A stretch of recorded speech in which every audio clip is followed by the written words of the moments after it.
It's time. We all knew it was coming. Time to add a boss fight. And it has to be a good one. But how do we do that? A boss fight is a test, right? Testing if the player understands the mechanics so far.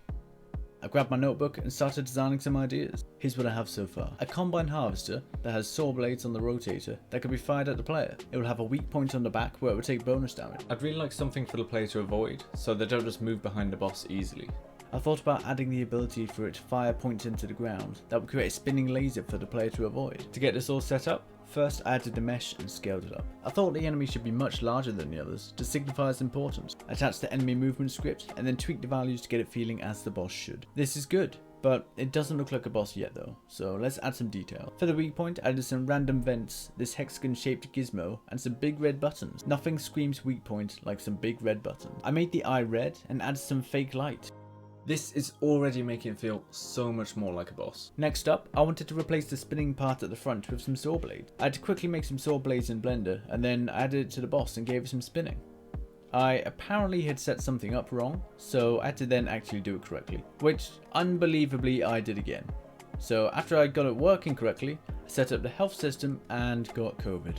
After some recovery, I started to set up the main mechanics. COVID did take some valuable time out of my plan, so now I've only got a few days left to finish the main boss. The projectiles will be the easiest, so I'll work on that first. I grabbed the saw blades that I made earlier and added a script for basic projectile movement. I'm getting much better with my scripting now, as I tend to design them with reusability in mind from the start. I set the muzzles of the weapon to fire the blades in an arc, as I think this boss needs a wide spread for an attack in order to have any chance of hitting the player due to its low turn strength and the speed of the player. While I don't think this boss is done yet, I'm running out of time.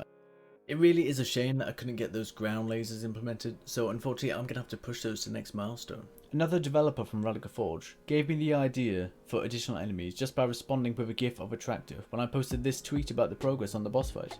If you want to follow me on Twitter, by the way, feel free to do so. There I post more development progress of the game, at A Game by Ben. These enemies should be fairly easy to make, but they should be quite fun.